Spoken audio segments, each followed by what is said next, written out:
Hey y'all, it's Terry from Sisterhood of the Traveling Brush. Welcome. Hey, we are about to, I won't blame it on you in case this doesn't go good.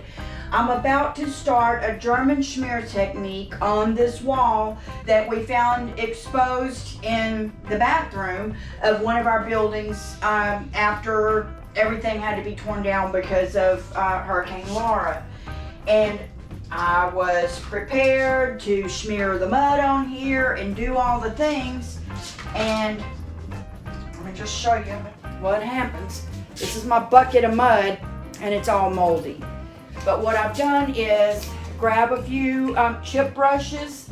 I still have my knives that I was going to use, and I grabbed this detail brush set. I got both of these things at Harbor Freight earlier, and I'm going to use Dixie Belle Fluff because water was flowing down the inside of this before we started. We dried it out, of course, with the fan, and then I had my grandson come through and bleach it with bleach water and a broom to scrub it down. So I'm hoping that that will be enough to do what I need to do. And I have no other surface but the back of the toilet here to use, so I'm trying to get all my stuff here prepared. Again, I'm using Dixie Belle Fluff. It's a chalky style paint. It's going to paint on anything. I'm not going to worry about it peeling off later. And Fluff is like a pretty white color. It's not the whitest. The whitest white, of course I got it on my hands, is cotton. I'm just grabbing the crappiest of my cheap chip brushes, and let's see what's going to happen. I already had decided in my mind how I was going to do this, and let me show you that little tip right here, and that is going along the horizontal lines here. I'm going to do about 3 at a time.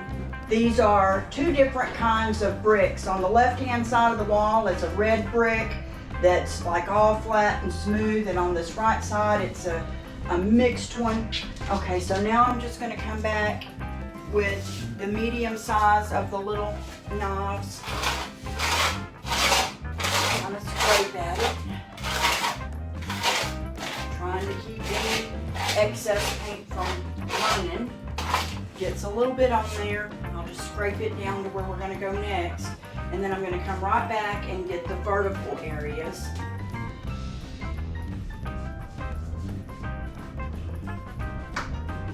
If this doesn't look good, I'll whitewash the whole dang thing. These bricks are of varying sizes here, so I'm looking for the old grout lines.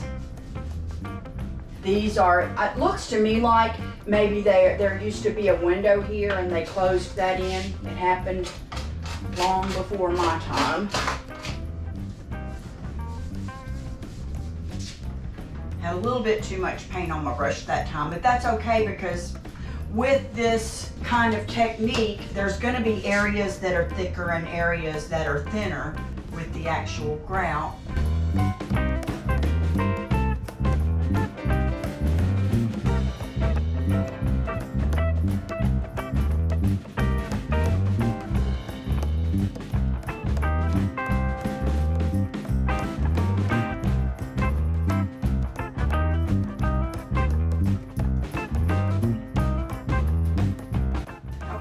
The thing that I'm worried about, if you can see right here in the middle, this is a huge smidge, for lack of a better word, of old grout.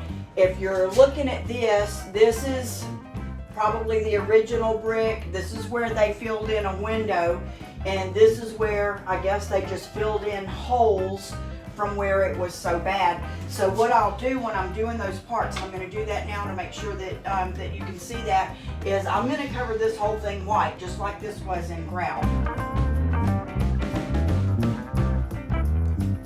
I'm going to keep going all in the same direction right this minute to get the application on there,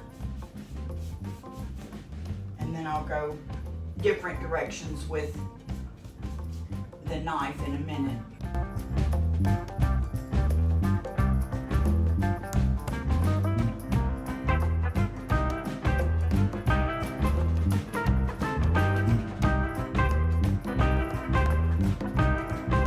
that's the start of it. I'm going to keep working. I'm going to come down a little farther here, and then the same thing here, working in the same fashion, finishing up, you know, each section at a time. I would, had I been able to use my mud, which is what the drywall compound is called, I would have done all of the applications with the little tool. I would have scooped up some mud and scraped it in all these areas, just like we are here, and then scraped back, and then came back and did the vertical sections. The same exact thing that I'm doing here with the chip brush, I would have done with the thicker mud, and I would have applied it in the same exact way. I definitely would not do this with a good brush because the texture on these bricks is already eaten away at my chip brush.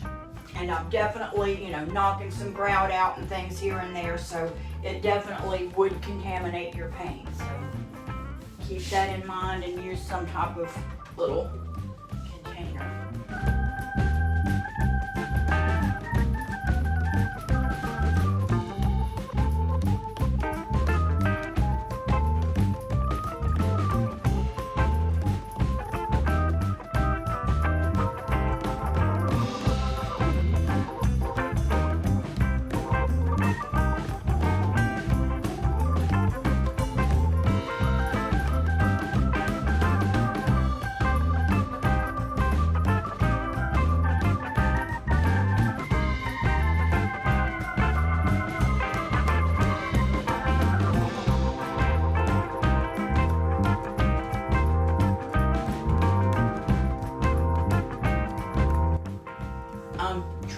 Best to stay pretty close to the width of the grout lines, but it actually, you know, as my brush, you know, gets more and more tore up, that's harder and harder. But it's with this technique, since we're spreading it out anyway, it's not that big of a deal.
This next portion is a little bit more textured.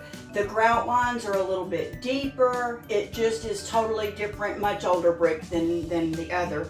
So we will go a little heavier with it.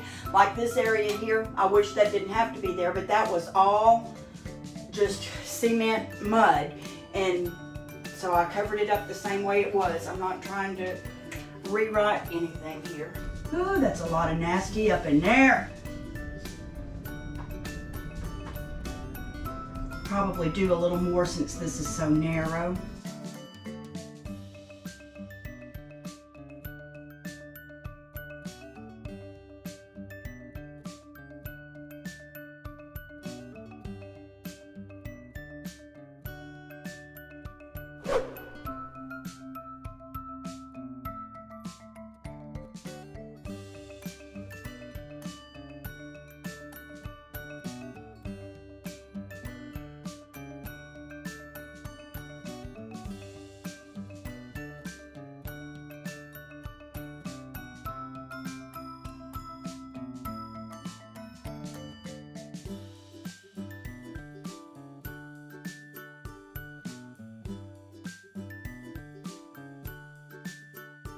So here we go.